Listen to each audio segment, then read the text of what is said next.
Un montón de las cosas que ahora podemos hablar, era, digamos, prácticamente imposible que yo estuviera ante una cámara hablando de estas cosas como hablo ahora, sin temor a ser sancionado. Está esta idea colectiva que la iglesia está en contra de las personas homosexuales o de la comunidad LGBT, pero tú siendo sacerdote estás apoyando estas causas. Lo que pasa es que yo escribí un libro que se llama Iglesia Católica y Homosexualidad. La participación en ese movimiento estudiantil me cambió también un montón la vida. Es que cuando hablamos de espiritualidad, hablamos del mundo de sentido de las cosas. Es decir, contar diversidad de cuentos y de historias hace que la gente se dé cuenta de que no todo corresponde a una sola manera. Y entonces comenzó la balacera, ¿no? La fe cristiana solo tiene futuro si se convierte en un motor de transformación social. ¿Cuántas cosas confluyeron para que yo termine siendo quien soy, haciendo lo que hago? Y eso ocurre con cada persona.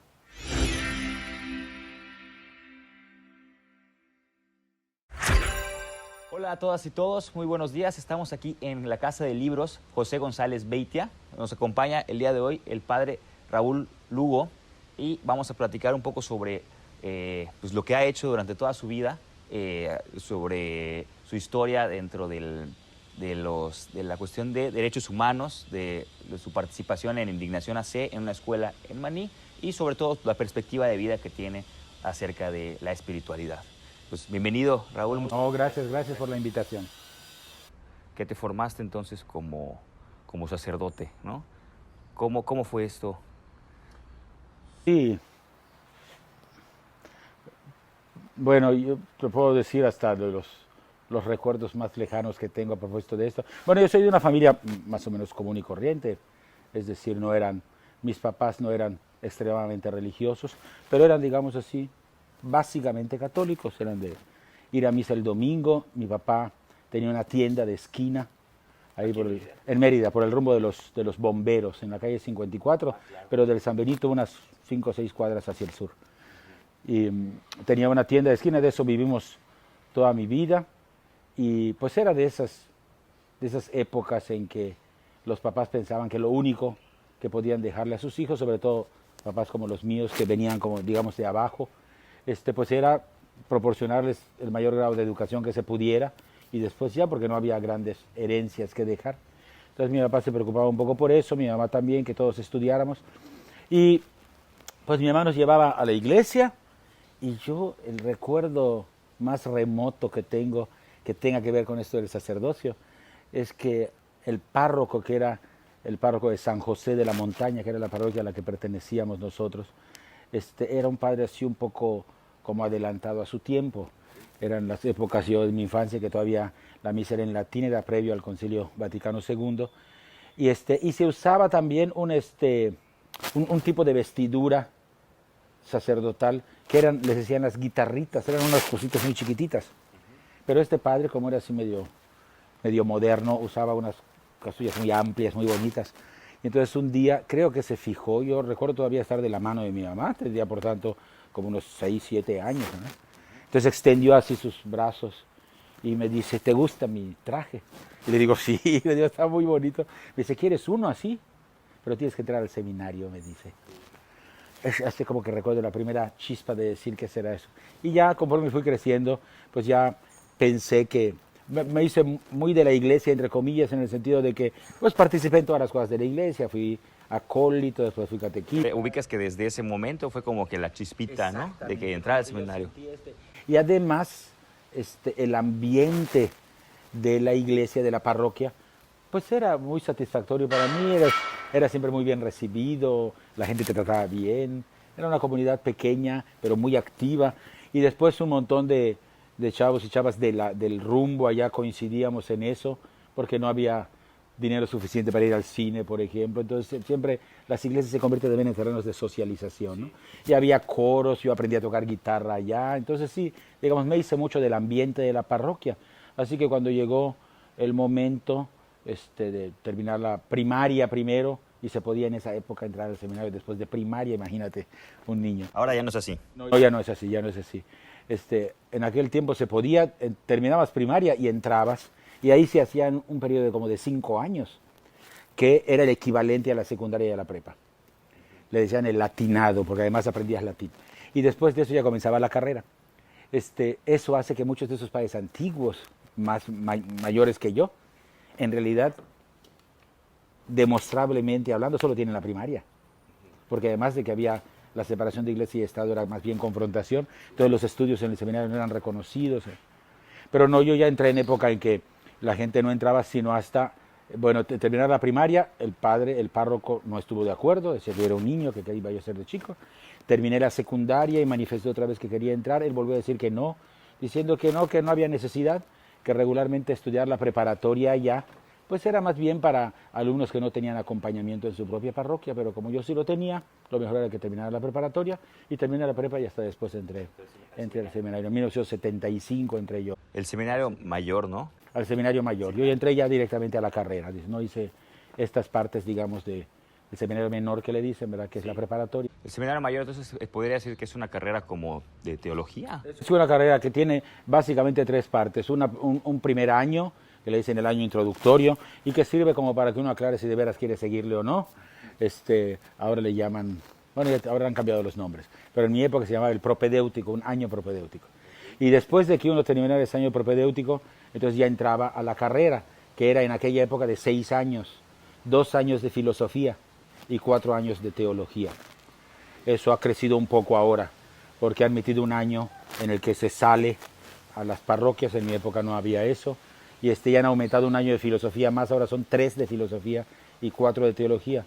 De manera que ahora son 4 y 3, 7 más 3, son 8 años, digamos, de carrera, ¿no? No, en mi época eran solamente 7 y yo los terminé y ya salí del seminario.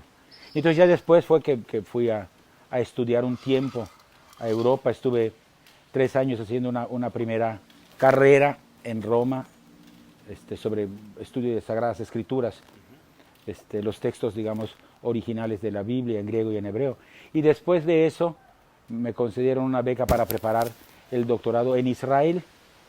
Entonces estuve en Jerusalén el curso escolar 85-86. Y estos deseos, perdón, Raúl, y estos deseos de como que querer, porque no todos los que terminan el seminario, o sí, no sé, platícame tú, siguen esto de que, pues voy a estudiar esto a Roma, voy al doctorado en Israel. ¿Es común o cómo? Bueno, no tiene que ver bastante poco con la propia voluntad, en el sentido de que el seminario, la diócesis en este caso, pues tiene recursos económicos limitados para poder mandar a estudiar sacerdotes, que son casi siempre para suplir profesores en el seminario y todo, necesita tener contacto con financiadoras que le permitan hacer. Hay varias financiadoras de la iglesia que apoyan a las diócesis necesitadas para sus sacerdotes. Particularmente el episcopado alemán tiene una asociación que se llama Adveniat y que, digamos, ofrece financiamiento para becas, para formación de sacerdotes. En mi época, el padre que nos daba a nosotros clase de Biblia era un padre norteamericano ya muy mayor. Y entonces, cuando yo terminé de estudiar, él ya tenía algunos problemas con los riñones y muy probablemente iba a tener que regresar a Estados Unidos. Y entonces se propuso que alguien fuera a estudiar eso para que lo supiera como maestro. Y entonces él pensó en mí, el arzobispo habló conmigo y entonces ya se apresuró un poco la ordenación, porque en realidad yo me ordené casi al límite de la edad. Yo cumplí 24 años en mayo y me ordenaron diácono en junio de ese año. Entonces, y 24 años es el mínimo para poder, es por meses nada más. O sea, más bien esperó que yo los cumpliera para poder ordenarme y enviarme a estudiar. Entonces, ahí depende de qué necesidad tiene el seminario, que fuese mi caso. Había necesidad de un profesor en algo expresamente, y eso fue lo que fui a estudiar. O sea, te preparaste para luego regresar y dar clases. Y ser profesor. A la vuelta, yo hablé con el arzobispo para pedirle que yo había ido para ser profesor, pero no para estar en el seminario de superior o vivir allá. Entonces yo le dije que me pusiera en una parroquia y que yo iba a dar clases como profesor. O sea, externo, de que no que estés ahí. Así lo hice. Di 10 años de clase. Pero después de lo de Roma y Israel, ¿no? Pero nos estamos saltando a eso que creo que es muy interesante. Okay. ¿Qué viviste ahí? O sea, ¿qué fue? Sí, bueno, ya ves cómo somos un poco los peninsulares, ¿no? Que nos da mucho trabajo salir. Yo la primera vez en mi vida que salí de manera más o menos larga fue el primer año de teología, estando en el seminario, porque el seminario de aquí no tenía profesores suficientes. Entonces, para la última etapa, que son los 4 años de teología, el primer año de teología nos enviaban a Puebla, y ahí en Puebla había que estar un año y después ya regresaba uno a continuar aquí. Fue la primera vez que salí yo de Yucatán. ¿Sí? La primera vez, digamos así, salí, bueno, no de ir a Campeche o a Tabasco, sino de salir de vivir fuera. Claro. Fue la primera vez en el curso 78-79, y pues la primera vez que dormí en cama, la primera vez que sentí un temblor, todas esas cosas que uno no sabe. Entonces, cuando ya terminé, pues era cosa de irme a Roma, e iba a ser una cosa un poco larga, porque la carrera que yo estudié es digamos así, más larga que el tipo de carreras normales eclesiásticas, que normalmente son, la licenciatura dura unos 2 años. En el caso mío era cuando menos 3, y había la posibilidad de que fuera 3 y medio. Entonces, así que cuando yo me fui, pues me fui con unas maletas gigantescas que no sé por qué razón no tenían rueditas en esa época, entonces uno tenía que cargarlas y arrastrarlas, ¿verdad? Eso de las ruedas ha sido una cosa, un descubrimiento maravilloso. Pero digamos, y claro, el significado mayor de Roma, bueno, además de que allí están los sacerdotes especialistas en la materia que uno va a estudiar de todo el mundo, es esa convivencia con un montón de gente, ¿no? O sea, en la misma escuela hay sacerdotes y laicos y laicas también venidos de todas partes del mundo, te sientes junto con polacos, con africanos, con asiáticos, ¿no? Y eso sí enriquece mucho la visión. En realidad, este asunto que dicen de que los viajes ilustran no es nada más una frase. En realidad, o sea, un montón de horizontes se abren cuando uno entra en contacto con lo distinto, con lo... Y era tu primera experiencia saliendo ahora sí de México, ¿no? O sea, saliste primera vez de México y no fuiste así de que lo común de que la gente se iba mucho a Miami en esa época o algo así, sino... Haces unas vacaciones de 3, 4, 5 días y te regresas. No, yo salí para irme. 3 años, ¿no? Sí, 3 años. Y después, como se alargó con la cosa de la oferta que me hicieron de Israel, hice 4 fuera. Y además, también depende de quién se va. Si el que se va es una persona, digamos, de buena posición económica o la familia puede, pues a lo mejor una vez al año vienes a visitar. No, yo sabía que me iba y no iba a regresar hasta... Es más difícil. Sí. Pero después de 3 años, mis hermanos entonces, que ya estaban trabajando, algunos uno era médico, y como que juntaron dinero, no para que yo fuera, sino para que mi mamá fuera a visitarme a mí, estuviera, porque hacía 3 años que no me veía, ¿no? Sí, entonces sí, eso de estar allá es una cosa muy interesante. Y después, claro, la experiencia de Israel es también cruzar otro tipo de umbral, ¿no? A pesar de que el año que yo estuve, el curso escolar del septiembre del 85 a junio del 86, pues era una etapa de relativa calma, en el sentido de que en la ciudad de Jerusalén, pues habría, ¿qué será?, 3 o 4 muertos al mes, pero que no sabías tú si eran de cosa de delincuencia o algo, no había enfrentamiento. El regular entre palestinos e israelíes estaba bastante controlada la cosa, fue un tiempo, digamos, de bastante paz, pero sí el hecho de estar allá terminó, realmente me parece a mí que la experiencia de Israel terminó de confirmar que estaba yo en el camino correcto, es decir, que esto que había elegido del estudio de cosas de la religión y todo, me parecía una cosa muy importante para la vida de las personas, porque claro, estás en contacto con las tradiciones más antiguas, con los lugares mismos que Jesús pisó y todo. Sí, es una experiencia, fue muy importante para mí. ¿Y consideras que no sé qué tan común podría ser esta formación de salir e ir, por ejemplo, en tu caso, a Roma, luego a Israel, que esto abonó, esto que dices de viajar te ilustra, ¿no? Te abre la mente, te ilumina, abonó en tu carrera de sacerdotal para ser, como tú una vez me lo estabas platicando hace poco, que nos reunimos, que eres un padre poco convencional? Sí, bueno, sí, creo que tuvo que ver, no de manera automática, porque es posible que uno viaje y regrese más controlado de lo que fue. Yo conozco gente. Sí, ¿verdad? Sí, ya, no es automático el viaje solamente. Perdón. Pero en mi caso, se desprendió esta cosa. Sí, pero no te preocupes. Okay. Pero en mi caso influyó, además del viaje, me parece a mí, esa es mi perspectiva, influyó la carrera que yo estudié. Porque te voy a decir, en las cosas de la iglesia, una buena parte de las disciplinas académicas tienen que ver con lo que decimos en lenguaje eclesiástico, la conservación del depósito de la fe. ¿Qué quiere decir eso? ¿Cómo explicas de la mejor manera posible, adaptándote al tiempo moderno, lo que creemos desde hace tiempo? Pero una vez yo, cuando ya regresé de Europa, me entrevisté en una ocasión con don Sergio Méndez Arce, un obispo muy famoso del tiempo de la Teología de la Liberación, obispo de Cuernavaca, y conversando con él me preguntó qué disciplina había yo estudiado, y le dije yo que Biblia, y él me dice, mira, la Biblia y lo que yo estudié, me dice él que le había estudiado historia, la Biblia y la historia son disciplinas particularmente revolucionarias, por una sencilla razón, porque en lugar de que estudies para conservar lo antiguo, te demuestra el estudio de la Biblia, que son textos antiguos, y de la historia, te demuestra que las cosas no tienen por qué ser siempre como son ahora, que no lo fueron siempre así. Y eso indica que estamos en un momento de evolución y te sitúa con mucha libertad para responder a lo que va a venir después, ¿verdad? Entonces yo creo que en eso tiene razón.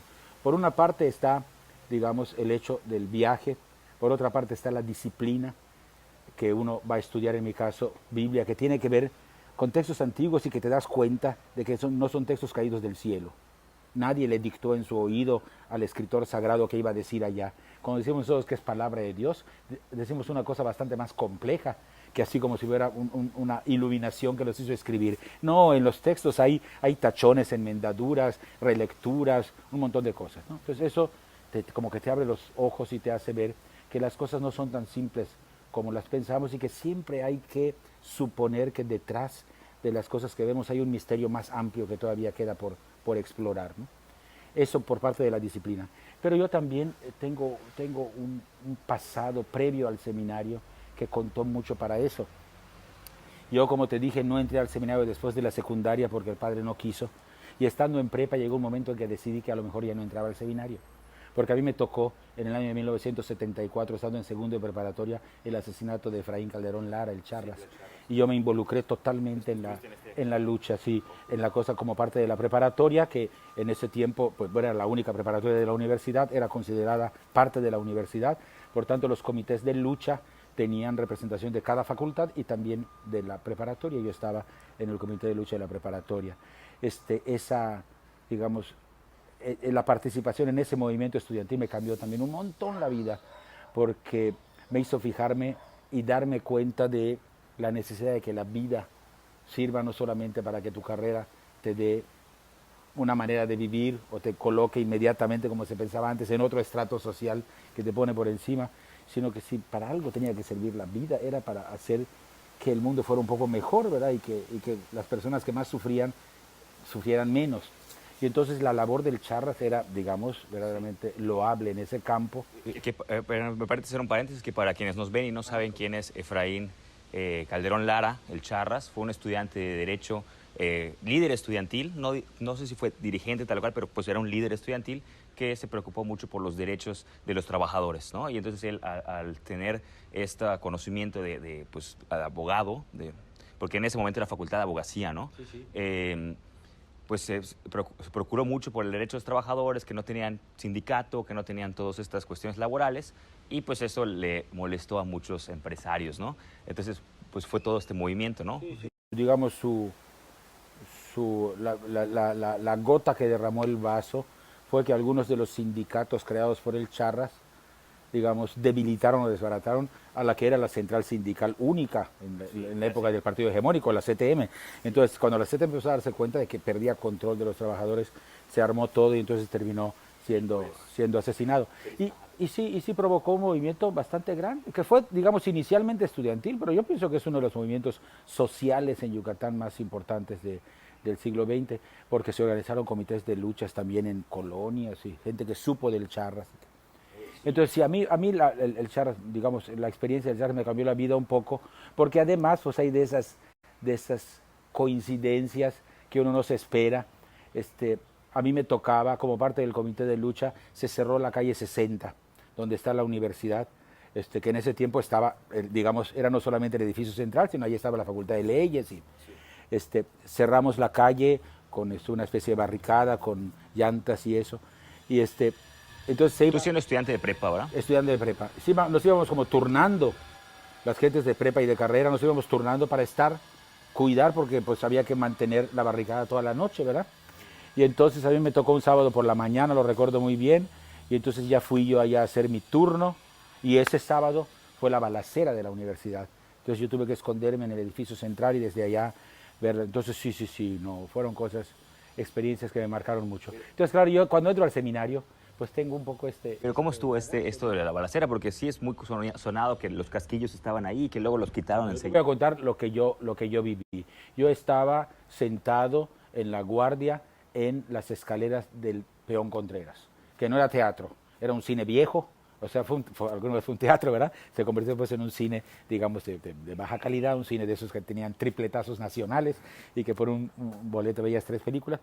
El cine estaba cerrado, era sábado en la mañana, nosotros estábamos en las escaleras y de repente empezamos a fijarnos que por la parte de Santa Lucía había algunos policías como que formándose, volteamos a ver y vimos que en el Parque Hidalgo también, entonces nosotros dijimos aquí como que algo va a pasar y de repente a una orden que nosotros no conocimos empiezan a venir así como con rifles y bayonetas de los dos lados para cerrar, digamos. Entonces cuando eso ocurre y los estudiantes se dan cuenta, y había otra gente que estaba por allá también, todos se dispersan, pero yo no supe a dónde ir en ese momento, y entonces lo único que hice fue cruzar entonces a la universidad y entrar y juntos cerrar las puertas para que los policías no pudieran entrar.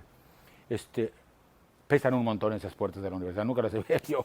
No, un montón, pesan un montón entre varios. Entonces las cerramos y entonces subimos hasta Radio Universidad, que es, digamos, el último piso, porque ahí tenía, pues creo que hasta ahora lo tiene, Radio Universidad, su oficina de transmisión. Entonces, y eso daba un poco al techo, y desde el techo vimos a los policías. Este balcón que está ahí, o sea, ya estaba la entrada. En el techo, en las almenitas estas que están arriba, ¿no? Y nos asomamos. En el camino de subida, algunos pasaron a la conserjería y sacaron cosas, y uno sacó unas botellas de ácido muriático. Y entonces dijo, no, si nos atacan aquí, ¿sabe qué pensamos, verdad? Aquí les echamos. Y entonces en un momento determinado, cuando todo estaba ya, nos asomamos y estaba todo rodeado de policías, alguien desde arriba, de los nuestros, digamos, de los que estábamos, gritó alguna cosa a los policías y no sé qué, y alguien arrojó una de las botellas de ácido muriático, cerrada, ni siquiera la vio, ¿verdad? Cerrada, pero lo lanzó, y entonces comenzó la balacera. Entonces, pues ya nosotros nos tiramos al suelo y eso, no vimos nada más. Cuando salimos vimos ya toda la universidad llena de huecos. Durante bastante tiempo, quiero decir, bastantes meses se conservó todavía los huecos, no permitíamos que los compusieran, ¿verdad? Porque se prolongó la lucha hasta transformarse en una petición de que el gobernador dejara de ser gobernador, Loret de Mola en esa época, hasta que se terminó diluyéndose la lucha, pero sí. Nosotros estuvimos allá, bueno, yo estuve allá adentro desde, que será las 8 o 9 de la mañana, que estaba yo en guardia, y no pude regresar a mi casa sino hasta como las 4 o 5 de la tarde. Me acuerdo mucho porque yo tenía catecismo a las 3 de la tarde. Yo no dejaba de estar en la parroquia y no llegué ese día. Pero ya después entraron policías para garantizar que pudiéramos salir por la cancha de atrás y ya vaciaron un poco la universidad. Pero sí. Fue una experiencia interesante y que al punto que me hizo pensar, yo creo que a esto debo dedicarme. Yo pensé, y en ese tiempo... ¿A qué te refieres? A hacer lucha social. ¿Y qué carrera puede servir para eso, verdad? Ahora casi todos se van a antropología, en ese tiempo era economía. Y entonces economía era así el centro del marxismo y entonces empecé a ir allá a economía, tomé incluso el cursillo que se hacía para los que quisieran entrar el año siguiente, avisé al seminario que ya no iba para allá, y entonces ya estaba decidido a no entrar. Después otras cosas ocurrieron en mi vida, mi papá se enfermó muy gravemente y se murió de cáncer en ese tiempo, me llegó la invitación del seminario para ir a la semana que se hacía antes, porque ya había hecho ya encuentros con ellos, y entonces decidí ir para probar a esta semana y ya estuvo, volví. Siempre sí, ¿no? Ajá. Me quedé allá, pero nunca perdí la dimensión social a lo que entraba. A lo mejor es eso a lo que me refiero al contestar a la pregunta, en el sentido de que sí tiene que ver con el viaje, con el contacto con el exterior, tiene que ver con la disciplina que estudié, pero tiene que ver también con este pasado, digamos así, de acción política que yo llevé al seminario y que cayó en un tiempo espléndido, porque eran los tiempos de la teología de la liberación. Nosotros estudiábamos los textos de los teólogos latinoamericanos, brasileños, costarricenses, que releían la fe cristiana desde el punto de vista de la transformación social a partir de los pobres, para fincar una sociedad de justicia. Es decir, que nuestra fe tuviera consecuencia en la transformación social. Esa fue mi... O sea, se estaba replanteando lo ya establecido y ver una revalorización. Exactamente, es una especie como de relectura de toda la fe desde una perspectiva nueva, ¿verdad? De la liberación de los pueblos. Entonces fue un tiempo muy... Cayó, como dices, anillo al dedo a esta esencia que tú tenías de justicia social, ¿no? Y digamos, fuimos una generación completa que quedamos bastante marcados. Todos los proyectos en los que nosotros como iglesia hemos estado involucrados, la creación de Indignación como Centro de Derechos Humanos, de la escuela como Identidad Maya y Apoyo a los Campesinos, brotan de este grupo, de los que vivimos en este tiempo y que después incursionamos en esos trabajos. Pasamos a estos temas, además de pues esta formación de sacerdote, Raúl, me dices, entonces ya mencionaste estos dos temas, Indignación, AC, ¿no? Una asociación civil, y la escuela de Maní, ¿no? ¿Me puedes platicar un poco sobre...? Sí, cómo no. Sí, bueno, ya que yo regresé de estudiar, los compañeros, digamos, de mi propia generación, esos 4 años que yo estudié, ya eran 4 años que habían trabajado aquí en parroquias. Entonces, cuando yo regresé y comencé a dar clase, hice esta especie de trato con el arzobispo de aquel entonces, don Manuel Castro Ruiz, de que yo no fuera miembro del equipo formador del seminario, sino que estuviera en una parroquia, que no quería perder la relación con la gente y que en cambio podía yo hacer las dos cosas. Muy pronto me llamaron también para dar clases en la Universidad Pontificia en México, que ofrecía un trimestre. Que lo pasaba ya. Sí. Bueno, en realidad no hay muchos sacerdotes que se dediquen al estudio que yo hice, porque como es un estudio que dura más años, en lugar de 2 son casi 4, las diócesis no tienen siempre gente para sostener eso, no consiguen beca, o piensan que es una especialización demasiado grande, que la de Biblia, de estudiar las lenguas originales, entonces no hay muchos. De hecho, la Asociación de Biblistas de México tendrá, yo fui secretario ejecutivo hace poco, y teníamos como unos 180 miembros en todo el país. Eso, digamos, para hablar digamos, hay solo el presbiterio de Yucatán, somos más de 200 sacerdotes, y que en todo el país solo haya 180 que hayan hecho este tipo de estudios, quiere decir que sí, digamos, no somos tantos. Entonces, pues claro, tienen que prestarnos un poco para suplir en otras partes. Y la Universidad Pontificia tenía un poco también ese objetivo cuando se reabrió, de ofrecer que la gente ya no tuviera que irse a Europa como yo para estudiar, sino que hubiera posibilidad también, con menos costo, de hacerlo aquí. Y entonces se hizo un muy buen equipo de profesores que me llamaron a colaborar a mí, y el arzobispo accedió. Entonces yo me iba un trimestre allá. Poco tiempo después también me llamaron del Instituto Latinoamericano de Teología, que está en Bogotá, y también iba yo una quincena al año. Entonces tenía, digamos, un ala mía, digamos, era la docencia, y otra ala era el trabajo pastoral, el trabajo con la gente, y nos empezamos a reunir sacerdotes de mi generación una vez al mes para ver cómo todo lo que aprendimos en el seminario lo podíamos poner en práctica. ¿Qué más se podía hacer? Exacto, y éramos bastantes.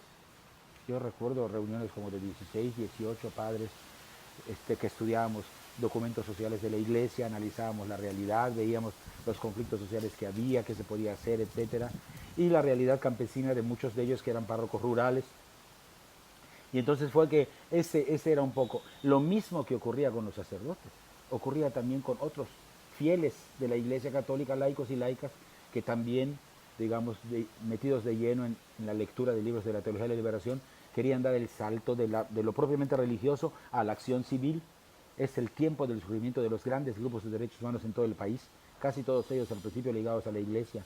El Centro Salvatore de las Casas de Chiapas, que es uno de los más famosos, el Miguel Austin Pro, que es de los jesuitas de la Ciudad de México, el Fray Juan de Larios, que es el de Saltillo, todos estaban ligados, digamos así, a obispos que promovían este tipo de teología y de espiritualidad.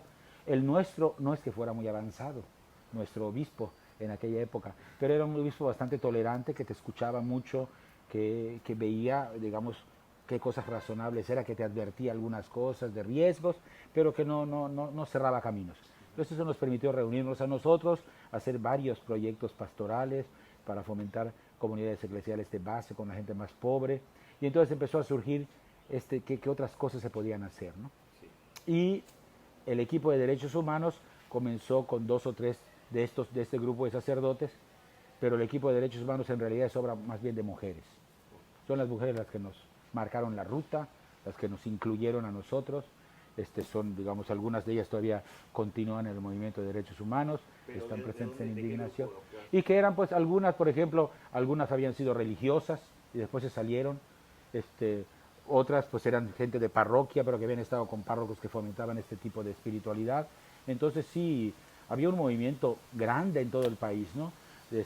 Pues estábamos, digamos, pues en lo que eran los años 90, los últimos años de la dictadura del partido, digamos, del partido hegemónico, como le dicen, ¿verdad? Todas las luchas democráticas, la apertura a las reformas políticas, sí, era un caldo. Era el tiempo, también había pasado ya la parte de la guerra sucia, sabíamos de un montón de personas muertas por este tipo de incursiones sociales. Entonces estábamos buscando maneras de contribuir a que el país pudiera transformarse sin necesidad de entrar en un conflicto armado. Y eso hizo que surgieran organizaciones de derechos humanos, organizaciones de trabajadores, y muchos de la iglesia que participábamos de la corriente de la teología de la liberación, encontramos allá el lugar para... Fue ese tiempo el de la fundación de la Red de Derechos Humanos, Todos los Derechos para Todos, que agrupa prácticamente ahorita más de 150 organizaciones. Red de Derechos Humanos, Todos los Derechos para Todos y Todas se llama. Es a nivel nacional. Es a nivel nacional. Tiene la sede en México, pero agrupa a muchos de los grupos. Indignación es parte de ellos. ¿Indignación entonces cómo se formó? Indignación surgió entonces en base a estas mujeres: Cristina Muñoz Menéndez, Nancy Walker Olvera, Marta Capetillo Pasos. Eran mujeres de iglesia, pero de esta línea, y querían dar... Nancy Walker de la universidad, ¿no? Nancy Walker de la universidad, sí. Ella es fundadora de Indignación junto con nosotros, y era también, digamos, una cosa política en busca de justicia, pero eran también los albores locales de la lucha feminista. Eran ellas las que decían hacer las cosas, las que más bien, digamos, nos admitieron a nosotros en el movimiento, y ellas eran los verdaderos motores, lo siguen siendo hasta ahora en Indignación. Y así se formó. Al principio éramos 5 gatos, ¿ah? Nos reuníamos así en un garage de la casa de una de ellas que nos prestaban, y después ya fuimos poco a poco creciendo. Pudimos ya con alguna ayuda de financiamiento también de la Iglesia Católica Alemana, poder pagar una renta, por ejemplo, tener ya algún sueldo para las personas que participaban. Entonces yo continuaba con todos mis trabajos, con el trabajo de la docencia, con el trabajo de la parroquia, y además estaba en esta cosa empecé a engancharme en la cosa de Indignación. Indignación está cumpliendo 30 años este año. Estoy hablando de 1991. Al principio no era una cosa muy formal, hacíamos mucha labor hemerográfica, es decir, revisábamos los periódicos de todos los días para ver en las notas de policía, en otras partes, donde había signos de violación a derechos humanos. Hacíamos un recuento anual de violaciones a los derechos humanos. No había nada de eso de las comisiones de derechos humanos ni nada, ¿verdad? Estábamos comenzando. Y a partir de eso fue que nos fuimos involucrando. En realidad marcó también una época importante para Indignación, una represión que hubo de campesinos y campesinas en el centro de la ciudad bajo el interinato de Dulce María Sauri.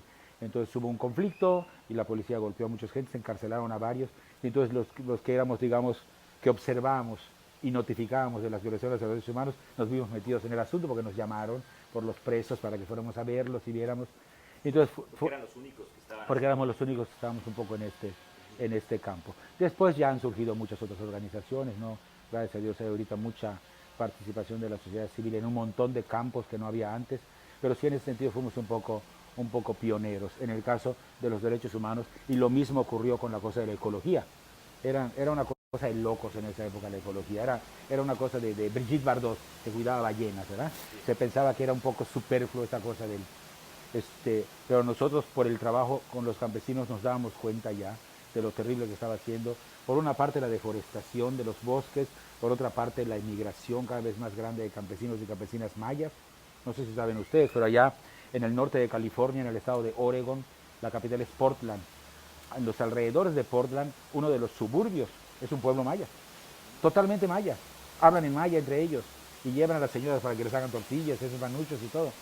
Y que son gente que está allá en Estados Unidos desde esas épocas, porque había una muy grande corriente de migración de campesinos mayas a Estados Unidos para trabajar, con el consecuente abandono del campo, por ejemplo, pueblos que quedaban solamente, digamos, con mujeres que tenían que sacar un poco adelante el trabajo de la tierra, porque no había varones casi. Sí, sí, era una situación un poco difícil, que se compensaba por los envíos que hacían de divisas o lo que fuera, pero que era un problema grande. Hay ciertos municipios con ciertas características que son los que más tuvieron eso, por ejemplo, Xuscat, ¿no? Oxcuzcap, Peto, toda esta parte del sur.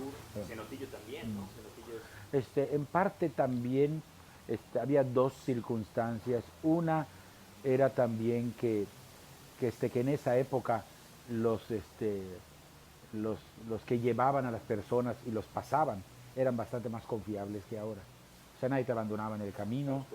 Los coyotes eran, digamos, por ejemplo, yo lo sé porque en la región de Tzán y de Maní, que es donde ahora estamos en la escuela, conozco muchas familias que sus hijos iban para allá. Nosotros un tiempo estuvimos encargados de la parroquia de Maní, además de la escuela. Y en la parroquia es un terreno muy grande ese convento del siglo XVI de Maní, y nosotros teníamos un venado que le habían regalado a uno de los compañeros, Atilano, que es el director de la escuela ahora. Le regalaron una venada y la tenía allá en la casa. Entonces una señora de Tzán llegó a decirnos que si no le guardábamos su venado, porque ella también tenía un venado en su patio. Es difícil tener un venado porque toda la gente lo quiere matar para hacerlo tic, pero entonces ella tenía un venado y le digo, ¿cómo no? Le digo, tráigalo aquí a la iglesia, pero digo, ¿pero por qué se va? Es que me voy porque se casa mi hijo en los Estados Unidos, me dice. Ah, le digo, si él se fue desde hace tiempo, se iba para mandar dinero a hacer su casa y volver y casarse aquí, pero conocí una muchacha allá y se va a casar, y entonces yo me voy a ir.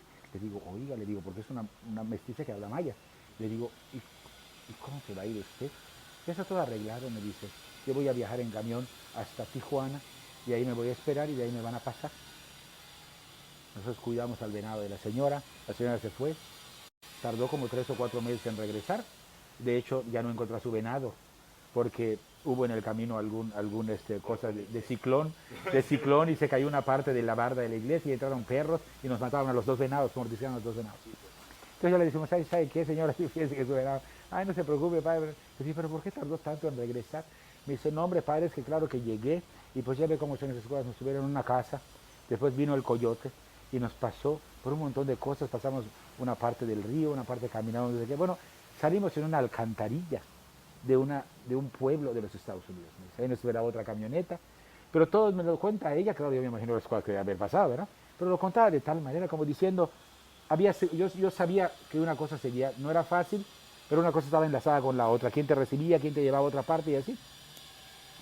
Y pues ya llegué a la boda de mi hijo, y entonces ya fue una gran fiesta, y cuando terminó la fiesta mi hijo me dijo, mamá, pues ya no tengo dinero para que te vayas de vuelta, te mandé para que vengas, pero ahorita gasté todo en la boda. Entonces ella se puso a trabajar, a hacer tortillas y cosas para todos los otros compañeros, y con eso junto, y ya se regresó después. Entonces sí, la inmigración era una cosa muy, muy fuerte. Ya los hermanos, por ejemplo, solo estaban esperando que el hermanito terminara la secundaria o algo así, para jalárselos otra vez para allá, para que muchas de las casas que uno ve en los pueblos del sur, en los Oxcuzcap, que son casas de 2 pisos grandes, son cosas que han hecho los migrantes de sus... Y ahorita se da un fenómeno muy interesante. Yo trabajé un tiempo en toda esta zona sur, Peto, Oxcuzcap, Tecash, Ticul, Maní, Muna. Y veía mucho este fenómeno de cuando regresan, ¿no? Cuando regresan y entonces mucha gente dice, no, porque ya llegaron con adicciones, ya llegaron con ciertas problemáticas, son los que mueven la droga aquí. También. Sí. Y llegan ya cholos, así diciendo como ellos, sí. Sí, hay un poco de todo, sí, y creo que sí, en gran parte el auge de uso de drogas entre jóvenes, particularmente en Oxcuzcap, por ejemplo. Sí, se debe mucho un poco a eso, ¿no? Que vienen ya chavos y chavas que regresan, o señores que regresan y que pues se dedican un poco. Claro, esto que te comenté, yo creo que es una manera un poco despectiva, como se menciona, pero pues sí hay este miedo de la comunidad. Sí. No, digamos, el resultado de la migración no es solamente el mejoramiento de las condiciones de vida de la persona o que ves casas más bonitas, tiene también su aspecto problemático, ¿no? Y la reintegración también de los... Y el hecho del sentido de pertenencia, ¿no? Como algunas personas dicen, chispas, ya no soy, o sea, esta cuestión de los mexicoamericanos, de que, oye, pues no soy de aquí ni de allá, ¿no? La migración tiene consecuencias sociales que no alcanzamos a ver todavía, ¿verdad?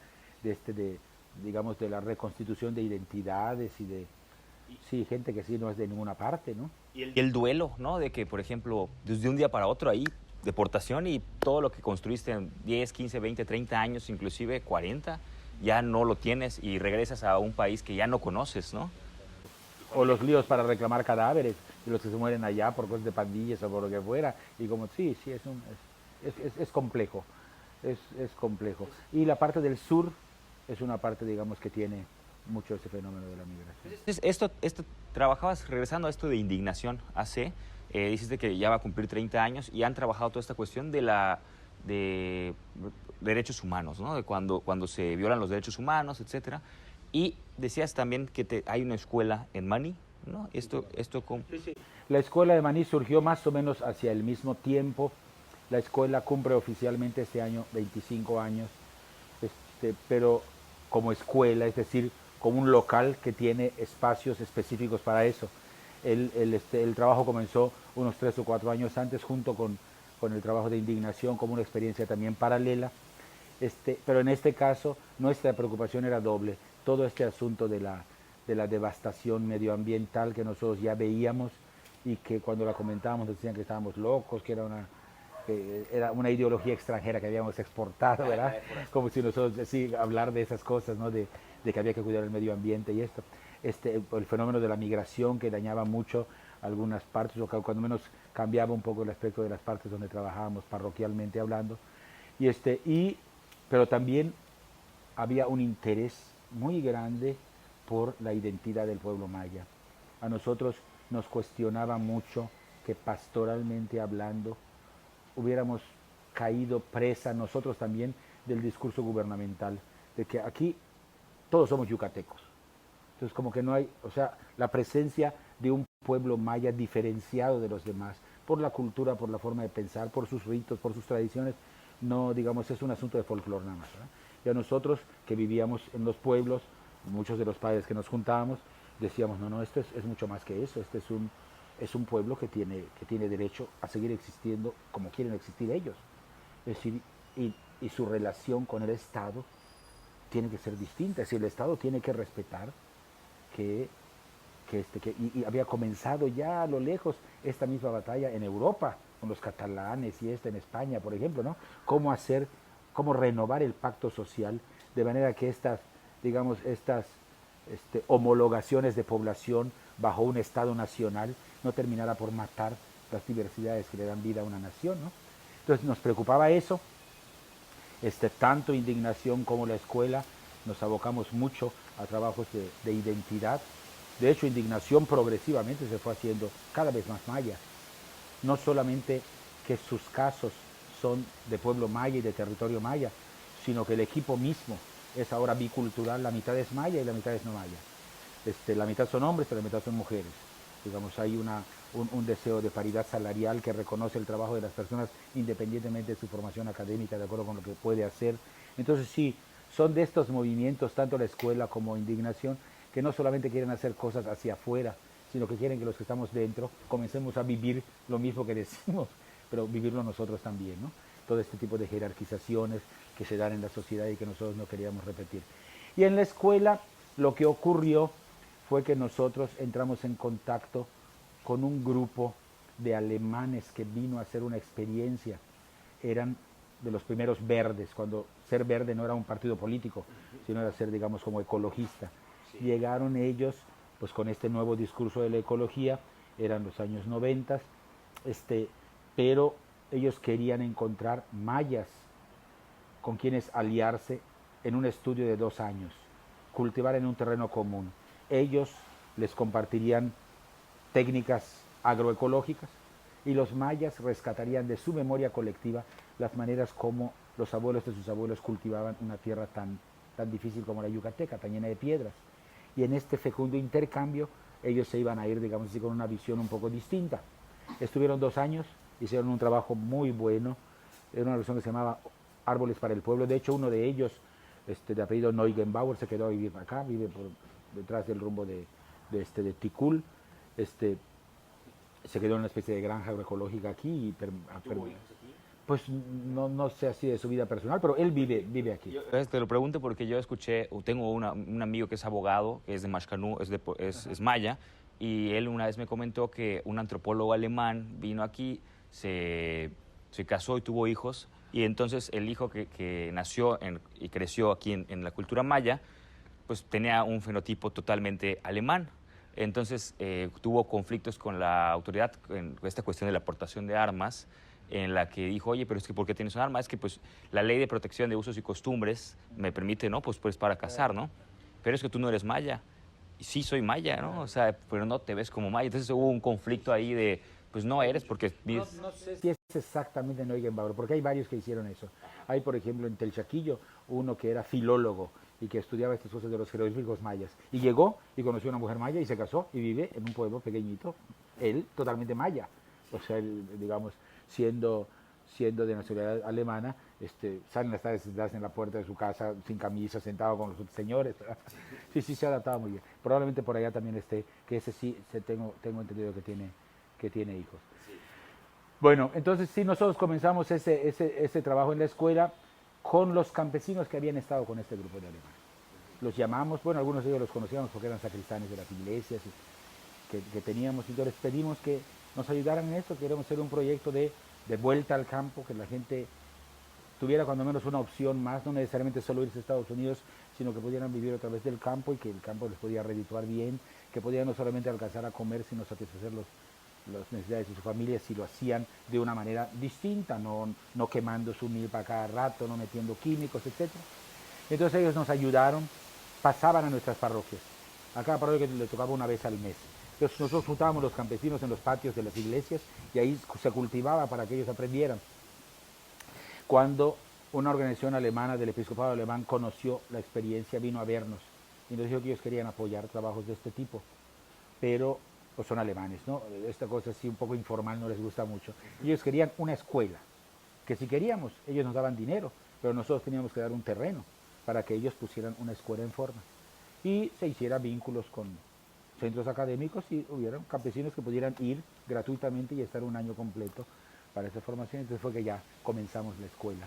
Gracias a ese apoyo hicimos vínculo con la UADI, que en ese tiempo solo tenía la Facultad de Veterinaria ligada a este tipo de cosas, aunque la Facultad de Veterinaria tenía un departamento en aquella época que se llamaba Protrópico, que después es lo que se desarrolló hasta convertirse en la Facultad de Agroecología que tienen ahora. Pero en ese tiempo era con la Facultad de Veterinaria de la UADI y con el Centro de Investigaciones de Chapingo, que está aquí en Tomoso Norte. Entonces hicimos una currícula de temas para todo un año y tuvimos 12 años de internado. Los campesinos llegaban los martes y salían los viernes. Ahí vivían, ahí comían, ahí trabajaban.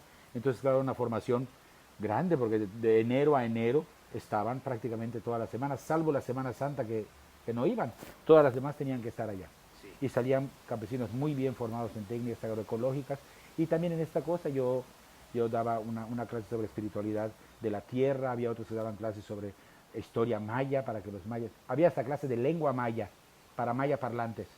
No es que les enseñaras a hablar maya, que les enseñaras a leer y escribir en maya, porque como ya hay Biblia en maya, nosotros tenemos la Biblia completa en maya, entonces a partir de los textos aprendían cómo escribir y cómo, porque pues ellos hablan su lengua, pero nunca nadie les enseñó a escribir su lengua. Sí. Entonces sí, estuvimos muy metidos en eso. Cuando terminó esos 12 años, la escuela tuvo que cambiar un poco de estrategia, las fuentes financiadoras se diversificaron, pero con otras exigencias, y ya no teníamos también alumnos suficientes, porque tuvimos mucho apoyo de las parroquias cuando comenzamos, pero tanto indignación como la escuela se vio, digamos, en un momento muy difícil cuando hubo el cambio del obispo con el que habíamos comenzado a trabajar y llegó un nuevo obispo que duró 20 años aquí y que nos hizo la guerra total desde el principio hasta el fin de su época. Entonces eso nos limitaba mucho porque muchos financiamientos necesitan la firma del obispo del lugar y no la daba, etcétera. Entonces tuvimos pero pudimos... ¿Él no coincidía con sus ideas o por qué les hizo la guerra? un tema un poco delicado el asunto. Bueno, en parte sí, parece que él no simpatizaba mucho con las temáticas nuestras. Digo que es delicado porque vive todavía, entonces no quisiera. Ok. Este, pero además no era solamente él, era parte también de una involución eclesial, de eso sí puedo hablar. En el sentido de que después de muchos tiempos de teología de la liberación, hubo cambio de papa y entonces hubo un momento en que pisamos el freno en lugar del acelerador. Pero fue un freno que duró más de 30 años.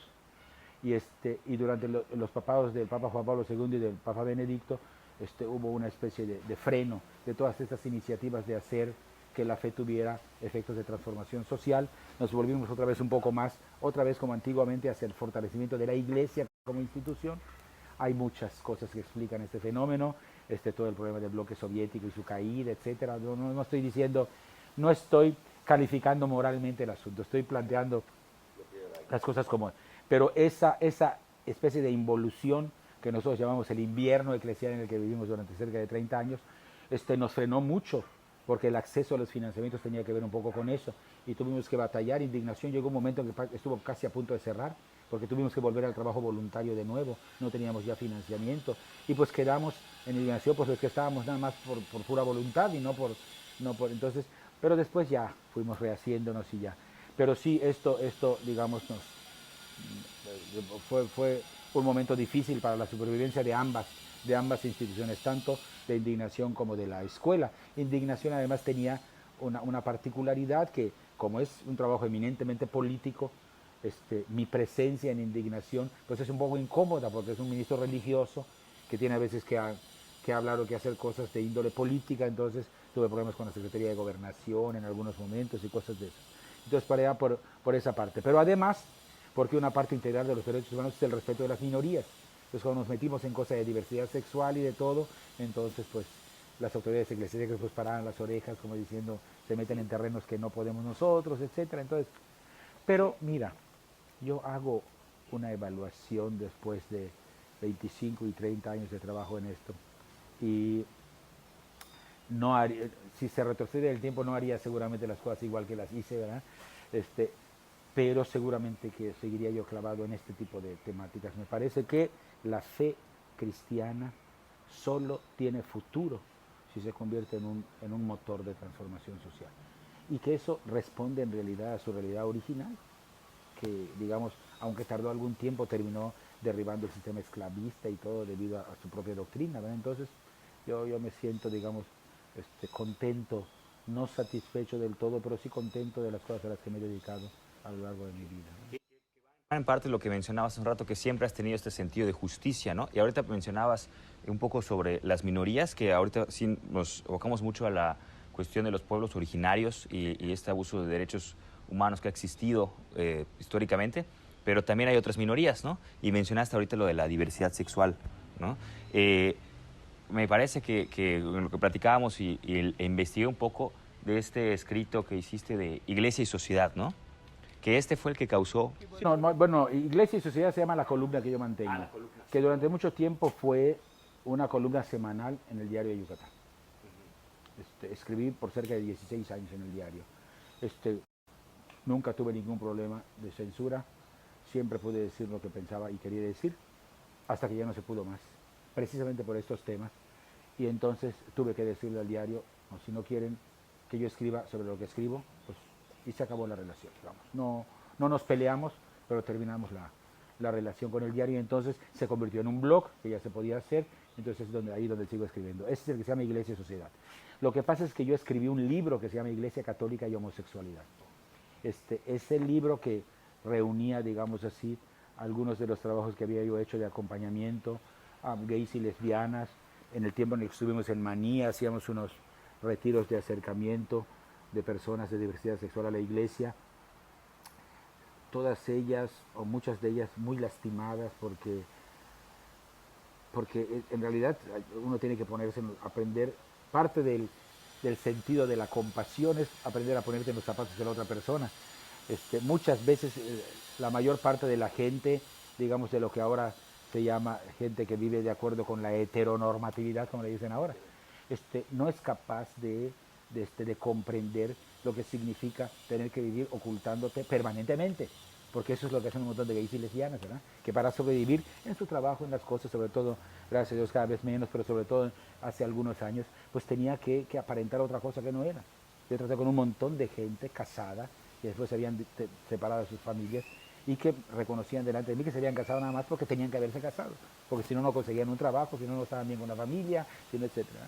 Entonces, esta situación se manifestaba de manera especial también en las iglesias, porque las iglesias, a lo mejor no me refiero solamente a la iglesia católica, creo que en general las iglesias, las comunidades religiosas, suelen ser casas de refugio de alguna manera. Es decir, personas que no encuentran sitio en otra parte, como lo que predicamos es el amor y todo, pues terminan encontrándolo allá. O sea, el hecho de que haya mendigos en las puertas de las iglesias tiene un poco que ver con esto, ¿no? No solamente con que la gente, como va a un lugar que se supone que es cosa buena y tiene buenos sentimientos, pues se presta para que tú cuando salgas pues no pases indiferente y des una limosna, sino porque son los lugares en donde se les permite estar. Sí. Es decir, y así como hablamos de este tipo de categorías sociales, hablamos también de cosas de identidad sexual. Las personas homosexuales encuentran acogida en muchas ocasiones en grupos religiosos. Pueden ser parte del coro porque cantan muy bien y nadie les pide su certificado de heterosexualidad para que puedan cantar en el coro, pueden dar catecismo, etc. ¿no? Hasta que dicen públicamente que son gays o lesbianas y entonces comienzan a tener problemas. Y muchos de los que venían a nuestros retiros eran gente muy dolida con la iglesia, porque después de haber hecho labores voluntarias importantes y motivados por su fe, de repente se veían segregados, hechos a un lado, apuntados, ¿verdad? Entonces a mí siempre me inquietó eso, pero en realidad lo que me hizo, digamos, abocarme a esta temática fue que cuando ya hubo el cambio de obispo al que me he referido antes, yo ya no pude enseñar más en ninguna parte. Ya me prohibieron enseñar en el seminario, en la universidad. Porque ya estabas escribiendo sobre esto, ¿no? No, en general, todavía por la cosa de la teología de la liberación. O sea, había un poco este asunto de que había que, como se decía en esa época, había que descabezar a los teólogos de la liberación. Entonces empezamos a tener problemas, yo no pude ya enseñar. Y me hicieron ya párroco de manera más formal, sin tener que dejar la parroquia para ir a enseñar en ninguna parte. Y entonces me hicieron párroco de Temul, que está muy cerca de Concal. El párroco de Concal no iba al primer albergue que hubo para personas con VIH-Sida en Yucatán, que está en Concal. Entonces yo empecé a ir allá y me enganché un poco con el trabajo de acompañamiento de las personas con VIH-Sida. Y en ese tiempo, pues las personas con VIH-Sida eran prácticamente casi todos ellos varones homosexuales, porque la pandemia comenzó por este grupo poblacional. Entonces eso me puso en contacto con un montón de historias, me pasaba tardes enteras oyendo a moribundos que me contaban su vida, ¿no? Y la serie de rechazos que habían tenido, ¿no? Personas trans que iban a morir allá, etcétera. Entonces yo dije, no, aquí hay una injusticia monumental contra las personas gays y lesbianas, y creo que va en absoluta contradicción con nuestra fe, que nosotros pongamos reparos a que ellos puedan tener. Es como si nosotros fuéramos los dueños de Dios, ¿no? Y ellos, porque viven, entre comillas, mal, según esa manera de ver las cosas, entonces digo yo, no, esto tiene que... Entonces fue que empecé a hacer algunas actividades para reunir gays y lesbianas que se vean interesados en sanar un poco su herida con la iglesia, en encontrar algún lugar donde fueran bien recibidos, siendo lo que son, abiertamente. Y eso es lo que hizo que yo... Y esto según muchos, porque está esta idea colectiva que la iglesia está en contra de las personas homosexuales o de la comunidad LGBT, ¿no? Pero tú, siendo sacerdote, estás apoyando estas causas. Sí, bueno, hay dos maneras, Jorge, me parece a mí, de ver este asunto. Uno es desde el punto de vista de la doctrina. Es decir, la iglesia es una sociedad que tiene más de 2000 años, ¿verdad? Y que a partir de la experiencia fundacional, que es la relación de Jesús con sus discípulos, que ni Jesús ni sus discípulos escribieron nada. Todo se escribió hasta 60, 70, 80 años después de los acontecimientos. Y por avatares de la historia se dio lugar a esto que llamamos la Gran Iglesia, es decir, una iglesia que fue conquistando cada vez más espacios geográficos y poblacionales hasta convertirse no solamente en una religión ya aprobada, ya que no era perseguida, sino en la religión oficial del imperio, ¿verdad? Eso hizo que tuvo muchas cosas positivas, pudimos organizarnos mejor, establecimos cómo podía ser nuestro culto, podíamos desempeñarnos abiertamente como una propuesta religiosa a la altura de las demás, podíamos hacer actos de culto en la calle, etcétera. Pero poco a poco fue, digamos, minando un poco y nos fue, como dice el Papa Francisco ahora, nos fue mundanizando, es decir, nos fue equiparando. Los obispos se parecían cada vez más a los príncipes, y entonces la iglesia se parecía más a terratenientes, etcétera. Bueno, conocemos esta leyenda negra un poco de la iglesia y todas las cosas, y cómo a pesar, digamos, en medio de las profundas oscuridades, se daban personajes singulares que cambiaban la cosa, como Francisco de Asís, era que volvió a la pobreza, delante de la riqueza de su obispo se desnudó, o en tiempo de la conquista, Bartolomé de las Casas, ciertos misioneros que defendieron a los indígenas, afirmando que sí tenían alma, que no eran animales. Todo esto y que se luchaba, digamos, porque muy pronto nuestra doctrina se casó, digamos así, con los sistemas antropológicos de la época. Y esto es inevitable, ¿verdad? Porque hay maneras de ver las cosas que corresponden a tiempos determinados. Entonces, lo primero es, si volvemos a las raíces fundacionales nuestras, que es un poco lo que la Iglesia está haciendo desde el siglo pasado, desde el Concilio Vaticano II, de 1962 en adelante, de regresar un poco a lo original, de quitarnos el boato, de volver al servicio de los pobres. En este campo hemos descubierto que no hay absolutamente ninguna razón por la cual ninguna persona, ni por razones étnicas, ni por razones de género, debería ser excluida de la comunidad cristiana. Ya con eso es una ventana. Por tanto, si nuestras iglesias en la práctica rechazan homosexuales, están en contra de lo que deberían hacer. Eso es lo primero. Somos una comunidad abierta y compasiva, lo fuimos desde el inicio, y si lo hemos perdido hay que recuperarlo. En ese sentido, si mantienes eso, estás en una línea en la que nadie prácticamente puede decirte nada en contra. Ningún obispo puede castigarte por eso, porque es parte de nuestra fe. El verdadero problema es cuando cruzas la línea y cuestionas la antropología que la Iglesia sigue manteniendo hoy delante de los cambios antropológicos que se han dado en la humanidad. Es decir, en la humanidad hemos caminado y hemos aprendido cosas que no sabíamos antes. Así como hace muchos siglos se determinó que la esclavitud era un sistema que no podía permitirse. Y todas las cosas de derechos humanos a partir de la Segunda Guerra Mundial han declarado la esclavitud como una cosa que no debe ser. Eso implica un cambio en la conciencia. Es decir, no, la esclavitud puede ser que haya funcionado durante mucho tiempo, puede ser que haya sido el motor económico del desarrollo de la... pero no es una realidad que corresponda al bienestar humano, entonces no puede permitirse, está prohibida la esclavitud prácticamente en todas las condiciones del mundo. Eso que ahora a un niño que nace le parece una cosa normalísima, tardó mucho tiempo en que nos diéramos cuenta. Hay como, digo yo, mutaciones de conciencia colectiva que llegan en determinado tiempo, debido a la lucha de las grandes minorías. Ocurrió con las cosas étnicas, particularmente con el problema de negros y blancos en los Estados Unidos y digamos todos los descendientes de África que llegaron a este continente y a otras partes. Ahora, digamos, nos parece normal que entre negros y blancos no haya, digamos, diferencia, así que tengan los mismos derechos. ¿Quiere decir eso que se ha superado de todo el racismo? Evidentemente no, pero hay, digamos, nadie puede sostener, bueno, aunque hay algunos que lo hagan así de cucuchiano o lo que sea, nadie puede sostener en sus 5 sentidos delante de un auditorio plural que los blancos son mejores que los negros, porque eso es una verdad que ya está desbancada como mentira. Estamos a punto de lograrlo casi en el caso de las mujeres y los varones, por la lucha feminista. Todavía hay nudos que desatar, pero las mujeres lo hacen mucho mejor que los varones, han avanzado mucho más que nosotros en menos tiempo. La verdadera revolución para mí del siglo XX es la revolución de género, no es ni siquiera la revolución rusa, es la revolución de género. Lo que ha metido más cambios en la manera de vivir de las personas ha sido la lucha de las mujeres. Entonces eso tenemos que agradecérselo mucho. Y esa lucha feminista ha inspirado a otras minorías sexuales para inspirarse en eso y decir nosotros también podemos hacer eso.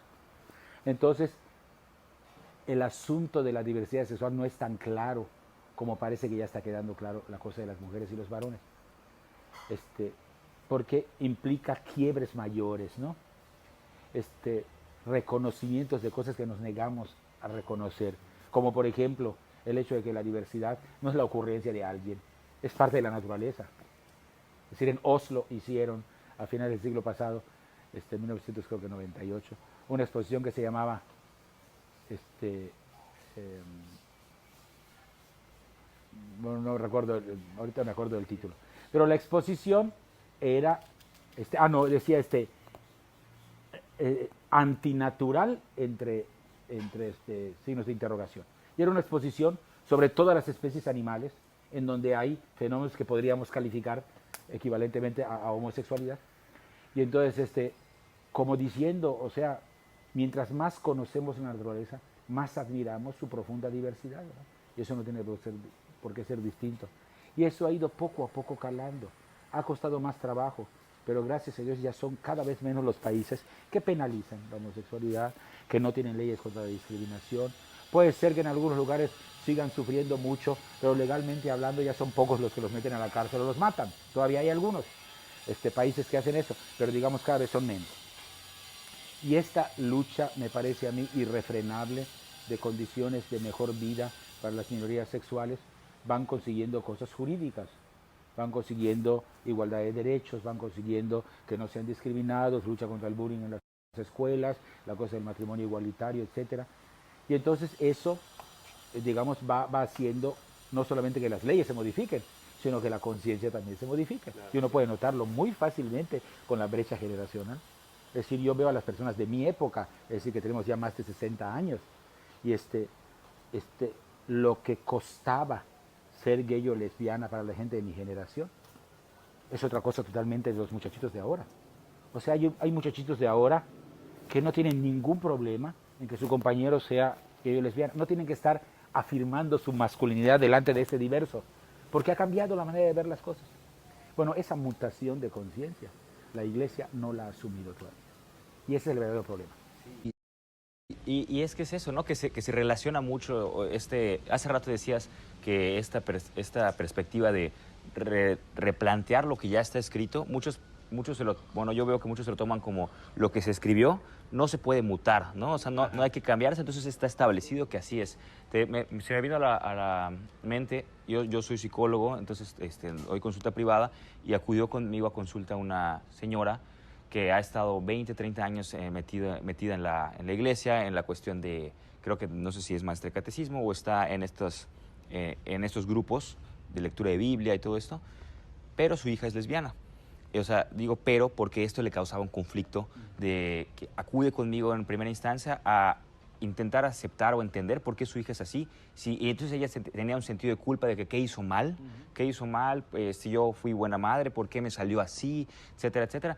Y que sí había esta aceptación, porque en un principio, inclusive casi que bueno, muchas cosas que me platicó, pero que luego poco a poco ella se fue abriendo y diciendo, pues sí, mi hija es así, y entonces hubo totalmente esta aceptación, pero causaba un conflicto seguir yendo a la iglesia, porque en estas discusiones de grupos de iglesia atacaban mucho a la comunidad LGBT, y entonces a ella le causaba este conflicto de, pues es que mi hija es así, ¿por qué estás atacando? Entonces, este malestar de, no es cierto lo que estás diciendo, pero pues sí quiero estar en la iglesia. Entonces, ¿qué pudieras decirle a las personas que tienen entran en este conflicto, esta disonancia? Yo tengo que reconocer, digamos, que algo así como el pecado original de la iglesia en este campo es que no nos hemos abierto a una realidad que es cada vez más socialmente aceptada en el mundo, que la homosexualidad es una condición humana, minoritaria, no patológica, que ha existido en todos los tiempos y todas las culturas, que toma, digamos, va conformando modos de vivir distintos en cada época, pero que no hay ninguna cosa en ninguna orientación sexual que haga que la persona sea mejor o peor que la otra. Es decir, ni el heterosexual ni el gay son mejores o peores. Todos los vicios y todas las virtudes se encuentran en gays y en heterosexuales, ¿verdad? Es decir, esta simple realidad que cada vez constatamos más, es una cosa que a la iglesia le cuesta mucho trabajo aceptar, porque como parte de su construcción de quién es para la iglesia el ser humano, está muy clavado este asunto de la heterosexualidad como la condición única, natural y legítima del ser humano. Esto es lo que está en discusión. No es, por tanto, un tema religioso, es un tema más bien antropológico, digo yo, en el sentido de que eso, la iglesia tiene que convertirse para para notar que hay otras maneras de ver la vida que ya no corresponden a lo que era su propio bagaje y abrirse a otras posibilidades. Porque en realidad, en el fondo, eso no les gusta mucho que yo lo diga, pero lo voy a decir aunque sea ante la cámara. En el fondo, el verdadero problema es que para la doctrina oficial de la Iglesia no hay gays y lesbianas. Hay heterosexuales que se echaron a perder. Ese es el problema. O sea, considerar la homosexualidad como una degeneración de una naturaleza original que se echó a perder. Y empiezan a buscar, como en este caso, si es la mamá o el papá el que tuvieron la culpa, que no hay que, digamos, no es solo hasta Freud compartió un poco el prejuicio en algún momento, ¿verdad? Entonces, digamos, es parte de la evolución. Digo yo, con esto quiero decir que esta batalla que se da también dentro de la Iglesia, como fuera de la Iglesia, por el reconocimiento de las personas homosexuales, no implica que los que se oponen sean personas malas, o sea, que sean unos odiadores profesionales. No, a veces como esta mamá tiene conflictos, y tiene conflictos porque tiene que abrirse a otra manera de ver las cosas. Y son esquemas mentales esos esquemas mentales que pues obviamente nosotros nos vamos formando y sobre cómo tenemos de actuar, pensar o sentir ante ciertas circunstancias y que muchas veces es difícil este replanteamiento, ¿no? Y a mí me parece que en la pastoral de acompañamiento a personas homosexuales, eso tiene un valor muy importante. Las experiencias, digamos, exitosas, gente que ha logrado brincar sobre su propio prejuicio y abrirse a otra manera de ver las cosas. Por eso, uno de los elementos que hasta los grupos más contrarios y conservadores miran, si no con buenos ojos, lo atacan poco, es el trabajo que se hace con padres y madres de hijos e hijas gays. Porque, digamos, porque lo que hace uno es ayudarlos a abrirse a otra posibilidad y tienes una mina de oro en tus manos, el cariño que tienen por sus hijos, ¿verdad? Que por eso les causa conflicto. No porque no los quieran o porque los odien, sino precisamente porque los quieren y quieren seguirlos queriendo, pero tienen este conflicto por dentro, entonces colaborar con eso. Creo que esa es una de las puertas de entrada que va a hacer que la posición de la Iglesia vaya paulatinamente cambiando. Yo tengo mucha esperanza. En realidad, en todos los campos, como he pasado por crudos inviernos en mi vida y en cambio ahora con la primavera de Francisco, veo que hay posibilidades. Entonces yo digo, es cosa también un poco, como en todas las cosas, de paciencia histórica. El Papa Francisco ha estado... No, totalmente. Yo bendigo a Dios y le pido a Dios que nos dure lo más que se pueda, en el sentido de que un montón de las cosas que ahora podemos hablar, era, digamos, prácticamente imposible que yo estuviera ante una cámara hablando de estas cosas como hablo ahora, sin temor a ser sancionado. Hoy puedo hacer. Porque sí tuviste un proceso Bueno, hubo un juicio en mi contra y eso, sí. El Vaticano, ¿no? Tuviste que ir a declarar al Vaticano. No, todo es, ahora ya es, porque además, a mí ya no me tocó Juan Pablo II, me tocó Benedicto. Y aunque, digamos, teóricamente hablando no hay mucha diferencia entre ellos en su posición, sí la hay en aspectos jurídicos. En general, durante el tiempo de Juan Pablo las cosas fueron bastante más duras porque se juzgaba al teólogo, no a su obra. Benedicto dijo, no, eso fue demasiado. No, ahora se juzga la obra. Entonces todo el problema era con mi libro, no conmigo. O sea, puede ser que si yo, digamos, me hubiera rehusado a aceptar la notificación, pudiera tener alguna otra consecuencia, digamos, o sea, de tipo jurídico, que me digan, sabes que por un tiempo no vas a poder celebrar o lo que fuera. Pero no hubo necesidad de eso porque hubo la notificación y ya estuvo. Pero sí, digamos, sí, eso también son cosas que curten un poco, ¿no? Y te hacen... Para ir cerrando, Raúl, ¿consideras que aquí en Yucatán ha habido más apertura a estos temas dentro de las personas creyentes en la Iglesia Católica? Ahí vamos paso a pasito. Yo entiendo que cuando se dan cambios culturales de esta envergadura, que implica la modificación de una manera de ver las cosas, y algunas generaciones se van quedando un poco en el pasado, algunos viejitos recalcitrantes en contra de esto, pues va a llegar un momento en que ya estuvo, se murieron y ya los que vienen ya, además, digamos, de esta evolución natural, creo yo que cuando se dan estos momentos grandes de crisis, suelen haber polarizaciones muy grandes. En medio, digamos, de la amplia gama de grises de un montón de católicos y católicas que tienen hijos e hijas gays y que puede ser que no estén muy de acuerdo, pero los quieren mucho y no pasa gran cosa, comienzan a aceptar después al novio o a la novia, etc. En medio de esta gran gama de grises que gracias a Dios se ha amplificado, hay sus dos extremos, ¿no? Por un lado, aquellos que, digamos, para comenzar a hablar de la minoría más minoría, Por un lado, aquellos que piensan que o la iglesia se muere, porque no va a haber posibilidad de que los gays alcancen sus derechos, sino es aplastando a la iglesia y a digamos, su manera de pensar, anquilosada, etcétera, así, radicales totales, ¿verdad? Por un lado, y la otra parte que es más ruidosa y más numerosa, de los que dicen, no, no, no, Dios los hizo varón y mujer, y aunque vengan y me digan cosas, yo no voy a cambiar eso, etcétera, ¿verdad? Este otro discurso también. Y que, digamos, que en realidad el problema es que en la confrontación social no hay diálogo, sino es como diálogo de sordos, ¿no? Nadie oye las razones de la otra parte. Entonces yo pienso que en medio de eso hay que ir abriendo ciertos caminos. Cada vez más ocurre. Hay muchas diócesis que tienen personas encargadas, digamos, de ese tipo de pastoral, aunque no sea con nombramiento oficial. Como que los curas y el obispo saben que hay personas, digamos, que por vocación particular hacen ese tipo de trabajo, digamos, reciben gentes homosexuales, las reintegran y todo, ¿verdad? Hay lugares en donde funcionan coros gays, por ejemplo, que cantan en las iglesias. Es decir, este tipo de cómo le hacemos para ir abriendo espacios nuevos sin esperar a que todo mundo tenga que cambiar de opinión, ¿verdad? Cuidando un poco algunas formas, etcétera. Bueno, hay muchas maneras de hacer las cosas, ¿no?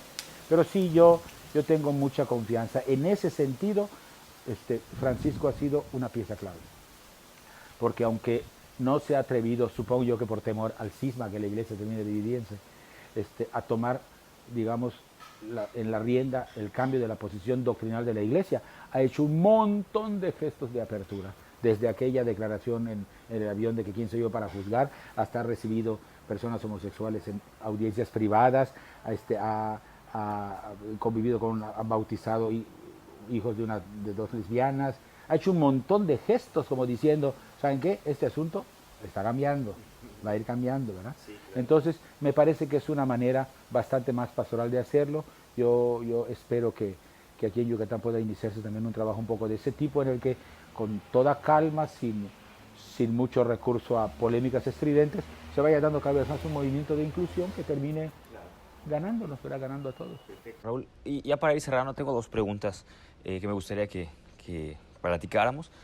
Una es, decías esta cuestión de que hay muchas, que las generaciones más antiguas es como que les cuesta un poco más de trabajo esto, que yo entiendo que debemos de respetar la diversidad de pensamiento, pero ¿qué pasa cuando este pensamiento atropella estos derechos humanos de las minorías, ¿no? Llámese hacia los racismo, clasismo, homofobia, etcétera, etcétera. Entonces ahí sí yo creo que como sociedad debemos de hacer este cambio de conciencia colectiva de, oye, hay que respetar todas las personas, todos los seres humanos somos iguales. Entonces sí, piensa como tú quieras, pero no atropelles los derechos humanos de estas personas, ¿no?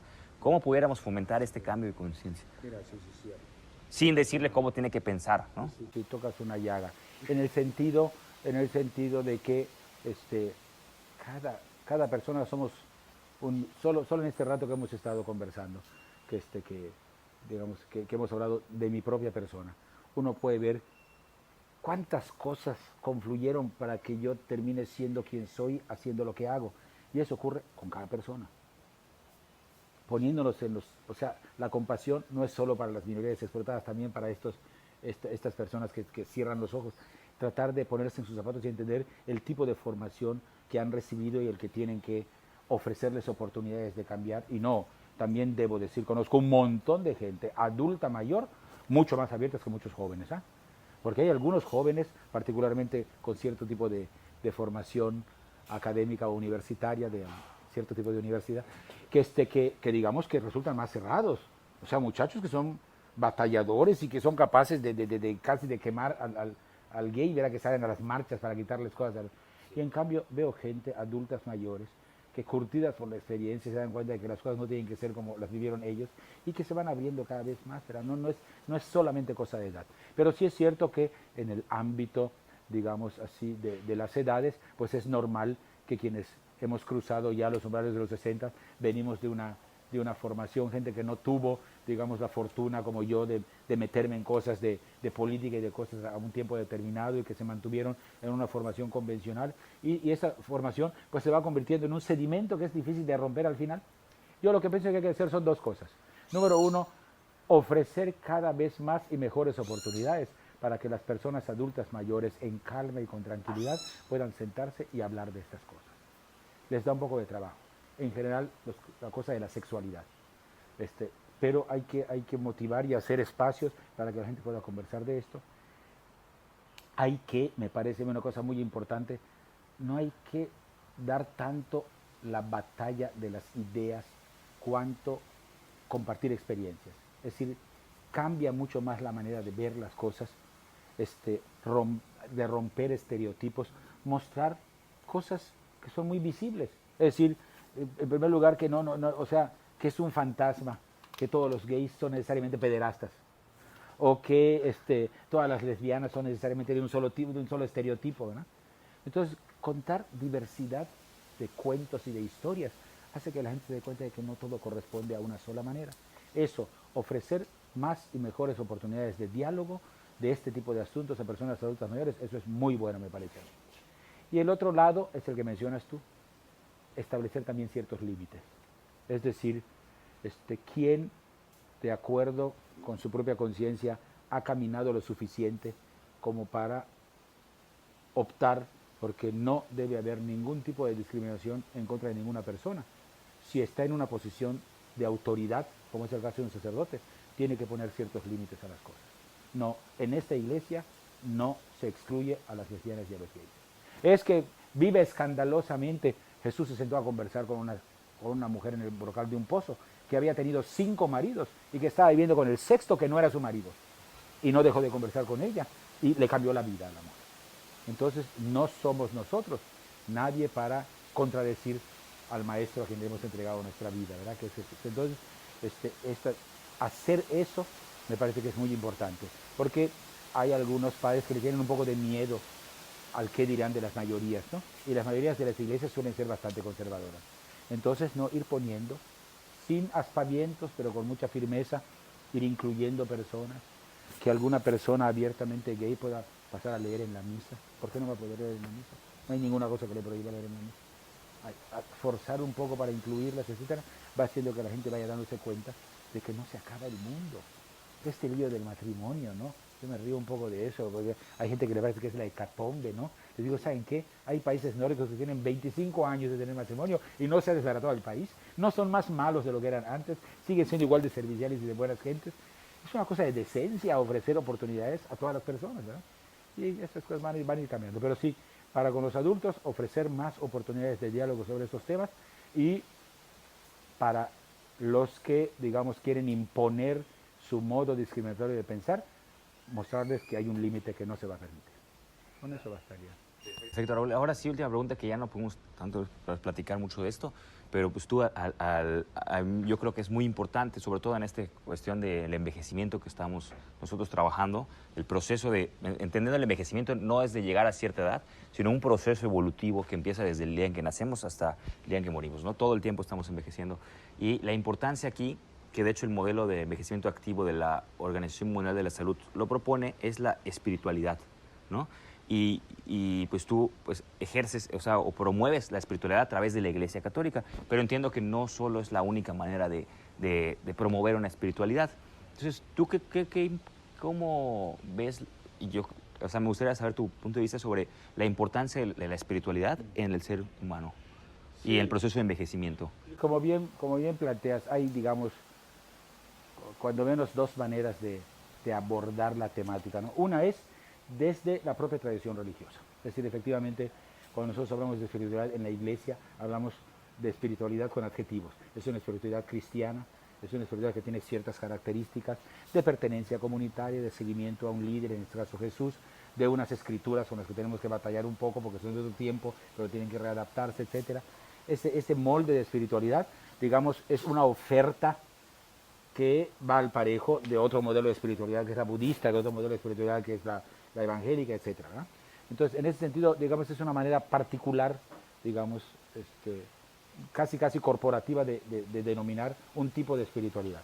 De cualquier manera, hay gente que llega a la Iglesia Católica porque quiere experimentar la espiritualidad católica y nosotros tenemos la obligación de ofrecerle esa oportunidad, ¿no? Ese tipo de experiencia de fe.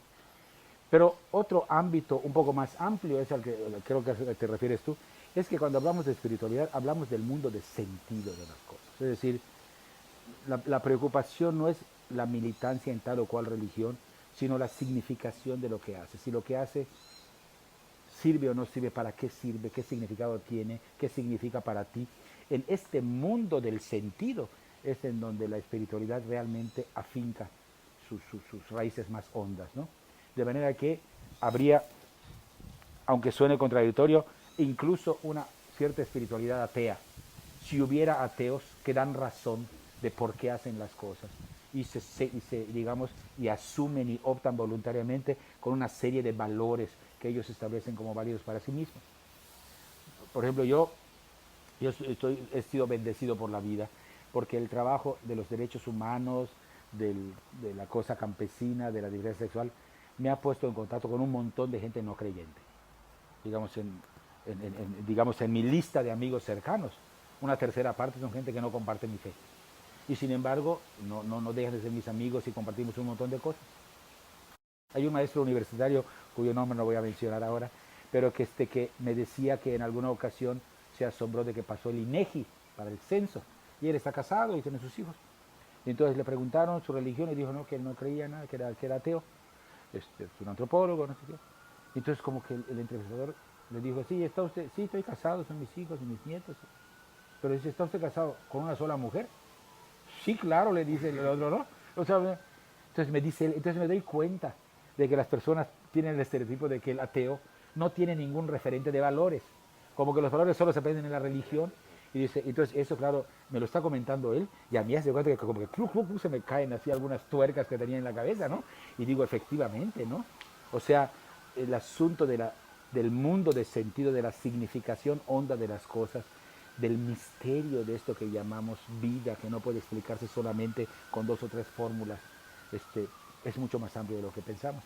Y la oportunidad de, digamos, de este proceso de envejecimiento, como lo llamas, es decir, es que mientras más experiencia se acumula, uno tiene la capacidad, si vive con la mente y los ojos y los oídos del corazón abiertos, a ir fincando en qué cosas pasan y qué cosas permanecen como irrenunciables en la propia vida. Yo aprendí una técnica hace muchos años de un compañero mío sacerdote de Monterrey, que él cuando llega el 31 de diciembre, parte de su rito es que antes de salir a festejar y todo, se toma una media hora de silencio, toma una hojita y escribe las 3 cosas, o las 3 verdades, o las 3, no me acuerdo cómo lo decía él, a las que no estoy dispuesto a renunciar. ¿Cuáles son las cosas a las que en este momento no estoy dispuesto a renunciar? Tanto que sería capaz de morir por esto. Y me dice, cuando empecé a hacer el ejercicio, tenía como 30 cosas que escribía. Me han quedado como 2 o 3, me dice, a lo largo de los años, ¿no? Pero dice, yo lo veo como un proceso de purificación honda. Es decir, que llegas a quedarte exclusivamente con aquellas cosas que dan sentido a tu vida. A esas cosas a las que puede llegar cualquier persona, desde el ámbito de cualquier religión, es a lo que llamo espiritualidad honda. Es decir, las razones por las cuales uno vive, aquello por lo que está dispuesto a empeñar su vida. Y en la medida en que afinamos cada vez más eso, yo creo que nos vamos volviendo más espirituales, en el sentido, no en el sentido necesariamente de más religioso, sino en el sentido de saber cuáles son las cosas que valen la pena, junto a las otras que no es que sean malas o buenas, pero son menos importantes. Y cosas en cambio a las que no estoy dispuesto a renunciar y que estaría dispuesto a dar mi vida por ellas. Y eso creo que es un ejercicio que puede hacerse en diferentes momentos de la vida, dar resultados, digamos, en una misma vida, lógicamente diferentes en cada etapa, pero va haciendo que la persona se vaya metiendo un poco en el mundo del propio sentido. Creo que ese es el campo de la espiritualidad. Y en mi caso, que soy ministro religioso, pues tendría que ser casi mi especialidad, ¿no? Es decir, ayudar a las personas a encontrar estos asideros últimos de sentido que le permita tener una vida plena, ¿no? Una vida plena, pero entendida no solamente como mirada hacia sí mismo, sino una vida que pueda provocar vida también, que sea vida que no solamente me deje satisfecho porque tengo mi comodidad, mi seguridad, mi dinero, sino cómo entender que la vida nos ha sido dada para dejar un mejor legado a las generaciones que vienen, ¿no? Para hacer que este mundo sea un poco menos malo, porque pasamos, ¿no? Cuando menos que perfumemos un poco los años con nuestra presencia, ¿verdad? Algo así quisiera yo. Sí, está excelente, Raúl. Y nada más para terminar, esto que dijiste, afinar esas cosas, en la gerontología es una teoría que se llama selectividad emocional, en el cual a medida que nosotros envejecemos, replanteamos y valorizamos nuestro tiempo, ¿no? Porque dices, ya no tengo tanto tiempo, ¿no? Uno cuando está joven piensa que tiene toda la vida por delante y uno a medida que envejece dice, chispas, pues ya no soy tan joven o estas cuestiones, entonces voy a dedicar mi tiempo exclusivamente a algo que me genere bienestar, ¿no?